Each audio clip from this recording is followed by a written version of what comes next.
And we're live. Do it live.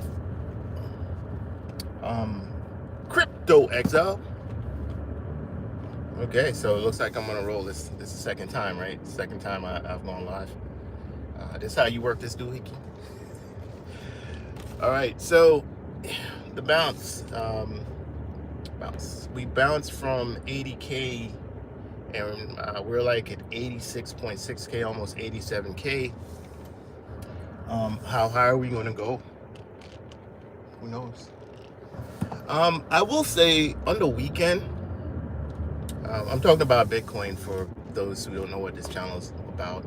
I'm going to change the label of the live. I think it says like 100x gems.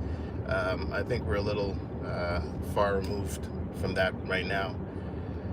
Okay, so we bounced from 80K to 86.6K.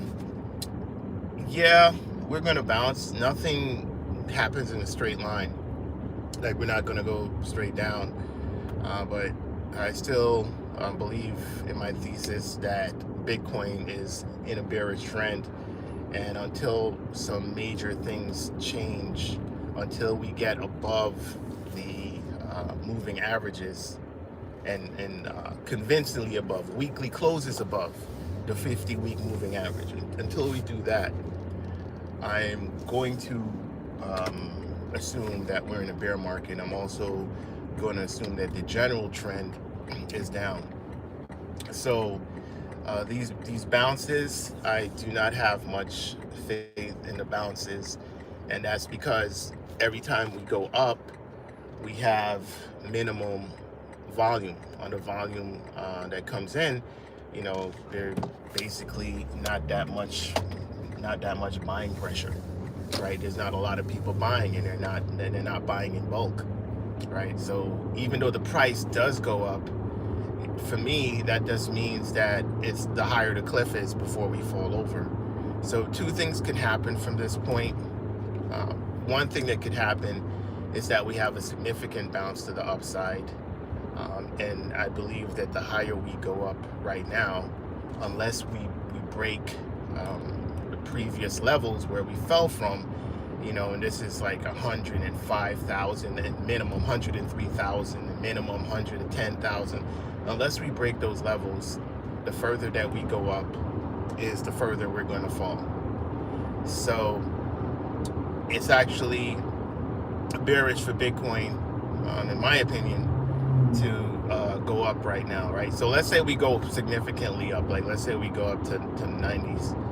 I believe that that's going to put in a lower high and set us up to come down to the 70s, right?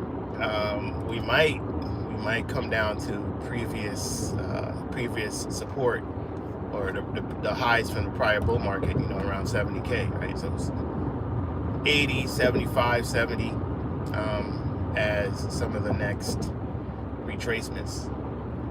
Why do I feel? Because there's a market maker out there that's selling Bitcoin, right? If you notice, anytime we go up, anytime we start going up a little bit, we have significant sell pressure, and the sell pressure is in volume. So behind the scenes, there's probably a market maker that got blown up. During the October 10th wick, when these cryptos lost 70% of their buying power, I mean, major L1s like ADA lost 70% of their price, which is unheard of. Everyone, you know, a lot of people got liquidated on that day. A lot of people. And some of the folks that got liquidated is not just retail. There's a good chance that some market makers got liquidated on that day. So what I'm trying to say is, behind the scenes, there is stuff that happened on October 10th that they don't want to make public.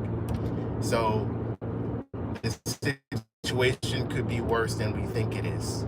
And what we're looking at is some of the last attempts to get liquidity at these prices before they really before the market gets completely flushed out, right? Because they're slowly trying to get back to zero, whoever it is. I'm not saying I know, I'm not saying I'm an insider.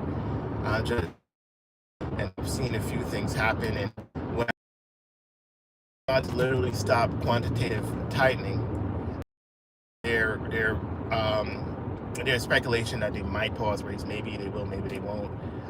We see that Japan is increasing liquidity. We see that basically we're right on the precipice of the liquidity cycle